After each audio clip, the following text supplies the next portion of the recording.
अस्सलाम वालेकुम दोस्तों, की हाल चाल ने? ठीक हो? मैं ਤੁਹਾਡਾ ਦੋਸਤ ਮੁਹੰਮਦ ਉਮਰ ਪਰਦੇਸੀ ਤੇ ਤੁਹਾਨੂੰ ਜਿਸ ਤਰ੍ਹਾਂ ਕਿ ਪਹਿਲਾਂ ਵੀ ਇੱਕ ਦੋ ਵੀਡੀਓ 'ਚ ਦੱਸਿਆ ਸੀ ਕਿ ਅਸੀਂ ਜਾ ਰਹੇ ਹਾਂ ਜਨਾਬ ਪਾਕਿਸਤਾਨ। ਠੀਕ ਹੋ ਗਿਆ ਜਨਾਬ। ਤੇ ਅੱਜ ਤੁਹਾਨੂੰ ਬਹੁਤ ਹੀ ਅੱਛੀ ਕਿ ਜਨਾਬ ਗੱਲ ਦੱਸਦੇ ਆ ਜਨਾਬ, ਬਹੁਤ ਹੀ ਅੱਛਾ ਇੱਕ ਸਰਪ੍ਰਾਈਜ਼ ਹੈ। ਤੇ ਸਰਪ੍ਰਾਈਜ਼ ਕੀ ਹੈ ਉਹ ਵੀ ਤੁਹਾਨੂੰ ਦੱਸਦੇ ਆ ਜਨਾਬ। ਪਹਿਲਾਂ ਅੱਲਾ ਹਾਇਰ ਕਰੇ ਵੀਜ਼ਾ ਸੀ ਦਾ ਜਨਾਬ, ਅੱਲਾ ਕੀਤਾ ਕੈਂਸਲ ਹੋ ਗਿਆ, ਟਿਕਟ ਸ਼ਿਕਟ ਵੀ ਹੋ ਗਈ, ਅੱਲਾ ਹਾਇਰ करे।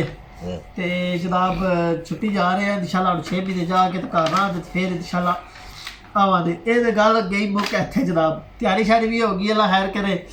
तो आ जाओ जनाब, ए जनाब एक गिफ्ट आया वा, गिफ्ट समझ लो तो अवार्ड भी समझ लो जनाब। ये टोबदी वाले दे जनाब अवार्ड दिता गया वा। आओ तुहानू खोल के दसदे आ ये की है जनाब। नेड़े लिया कैमरा जड़ा ए उत्ते जनाब लिखिते उमर, खोलने जनाब तुहानू तकादे जनाब ये की है। ठीक हो गया जनाब।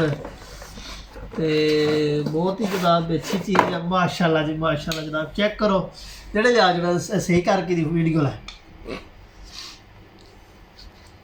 ये जनाब 5 साल एक्सपीरियंस का जनाब दिता गया वाट। तो अब जनाब वाट भी लभा गया वा माशाल्लाह जी। चेक करो जनाब, ये रखते हैं जनाब साहब के।